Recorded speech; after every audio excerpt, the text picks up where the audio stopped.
Olá, bom dia, graça e paz, tudo bem contigo? Chegamos à primeira carta de Pedro, capítulo 2, né? Então é muito importante nós entendermos que Pedro aqui ele vai falar a respeito dos crentes, como casa espiritual edificada em Cristo, amém? E vai dizer que essa vida exemplar cristã, né? Vai falar sobre os deveres para com os não crentes e para com as autoridades, e os deveres para com aqueles que prestam serviços a outros. Vai falar sobre a família. Então é muito importante nós entendermos isso, né? A maior necessidade humana é a salvação, e essa salvação ela vem mediante o conhecimento da palavra de Deus. A palavra de Deus ela tem um poder regenerador, vivificador. É pela palavra de Deus que nós nascemos de novo, e deve ser pela palavra de Deus que nós vivemos no nosso dia a dia. Amém? Então, da mesma forma que devemos nossa existência à palavra falada do Criador e ao sopro da vida, devemos nosso novo nascimento ao poder da palavra de Deus e à ativação do poder do Espírito Santo. A intenção de Deus para nosso ser criado só é completamente preenchida quando nossos espíritos estiverem vivos perante Ele.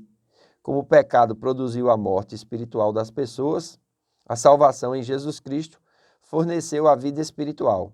Esse texto nos fala da semente que produziu a nova vida em nós, que é a palavra de Deus. Ele está comentando aqui o capítulo 1, versículo 23, amém, na Bíblia Plenitude.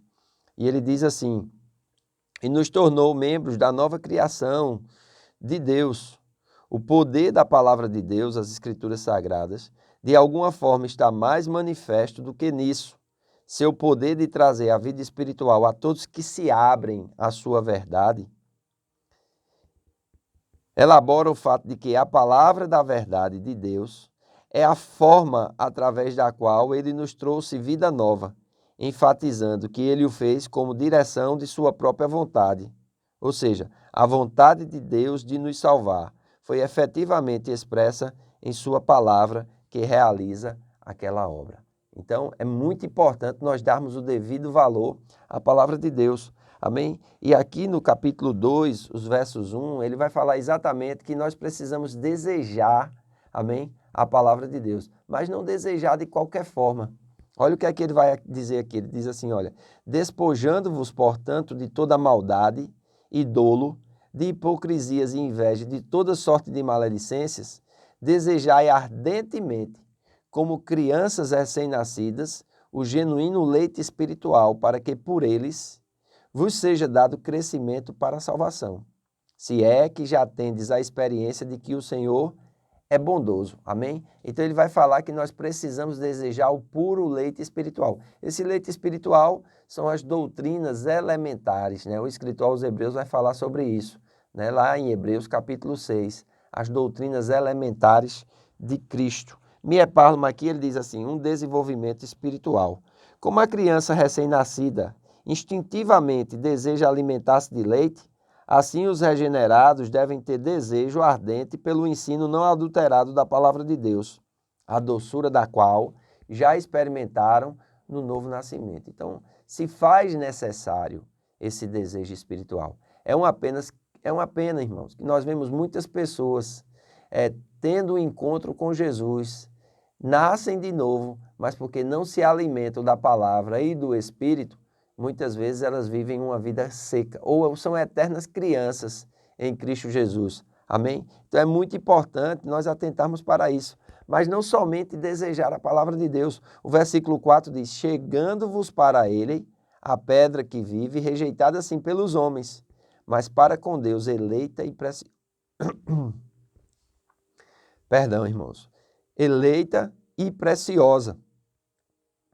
Também vós mesmos, como pedras vivas, sois edificados casa espiritual, para ser de sacerdócio santo, assim de oferecer de sacrifícios espirituais, agradáveis a Deus, por intermédio de Jesus Cristo. Olha só que coisa tremenda. Nós precisamos não somente desejar a palavra de Deus, mas nós precisamos nos achegar a Ele. Isso fala de comunhão, isso fala de oração, isso fala de consagração, isso fala de intimidade, amém? Diz que Jesus foi rejeitado pelos homens, mas para conosco não.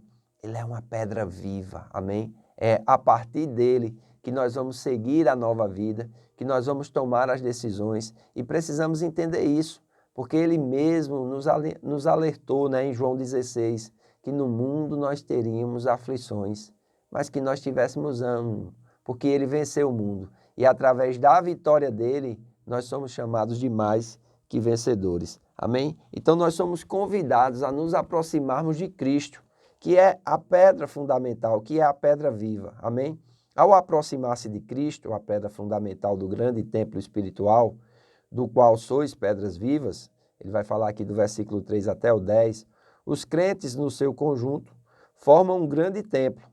Paulo fala isso em Efésios 2, do 20 ao 22, do qual eles mesmos são o sacerdócio e onde oferece sacrifícios espirituais. A relação que Israel, como povo terrestre, tinha com Deus, eles, os gentios como povo terrestre, têm com ele, porque são um povo escolhido, uma nação santa, o tesouro peculiar de Deus, ele diz aqui no verso 9, amém? Então, viver uma vida irrepreensível para desarmar o preconceito e a inimizade dos pagãos que os cercam. Então é muito importante nós entendermos a vida de submissão, amém? Porque nós estamos cercados de pagãos, nós estamos cercados de pessoas que não têm aliança com Deus e nós precisamos entender como nos relacionar a partir da nova vida, a partir da comunhão com Jesus Cristo e pelo alimento espiritual da palavra de Deus, como nós vamos nos relacionar agora com as pessoas? Como nós vamos nos relacionar com os outros crentes, com as outras pedras vivas? Nós precisamos aprender a nos submeter uns aos outros, a nos encaixar uns nos outros. E isso parte da vocação que Deus tem para cada um de nós, amém? O que Deus tem para mim é diferente do que Ele tem para você. Porém, quando nós nos unimos, fica mais fácil de eu cumprir a vontade de Deus e o propósito de Deus para a minha vida, ajudando você a cumprir o propósito de Deus e a vocação de Deus para a sua vida e vice-versa, amém?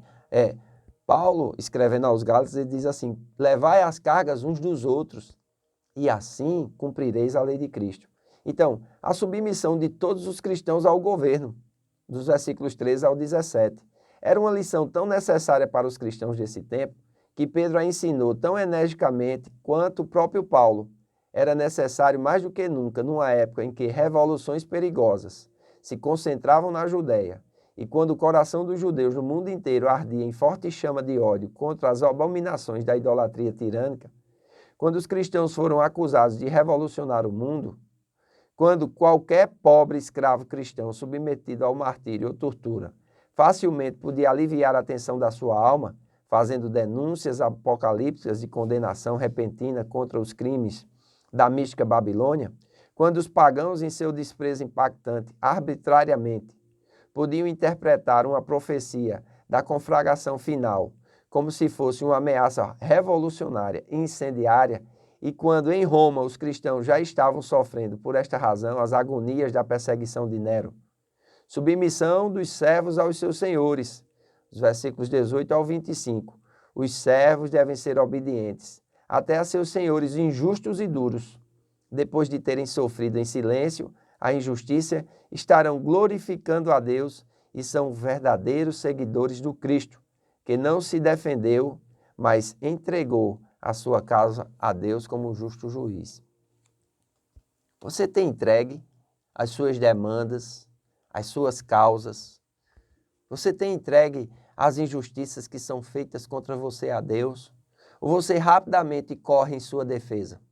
Ou você rapidamente levanta a sua bandeira de autoproclamação, de insubmissão desenfreada, sai criticando as autoridades, sai falando mal das pessoas, não tem íntimo e bom relacionamento com os seus irmãos em Cristo, é um difamador da igreja de Jesus Cristo? Como é que você tem se submetido? Como é que você interpreta? Amém? Como é que você vê essa questão de ser um verdadeiro adorador? Essa prioridade, né? Adoração e o reino. Capítulo 2 e o versículo 9. Olha o que é que diz aqui. A prioridade da adoração. Nós somos sacerdotes reais. Como sacerdócio real, observa-se a natureza real do adorador resgatado. Esta passagem se baseia no chamamento do Deus antigo a Israel. Pedro e João puxam essa verdade para apoiar a aplicação e realização profética do crente no Novo Testamento. Nós somos adoradores. O nosso caminho deve ser um caminho de adoração, de submissão e de entrega. Então veja quantas coisas nós precisamos trabalhar na nossa alma. E só através do conhecimento da palavra, só através de uma íntima comunhão com Cristo, é que nós vamos conseguir praticar essa submissão que a Bíblia nos propõe. Confiando que Deus, irmãos, Ele é o nosso defensor. Ele é quem cuida de nós. Amém? Então que Deus te abençoe. Tenha um bom dia. Fique com sua família. Tire o dia de hoje para buscar a Deus. Leia a primeira carta de Pedro. Ao completar, leia novamente. E se Deus quiser, amanhã nós estaremos comentando o capítulo 3. Um grande abraço. Deus abençoe.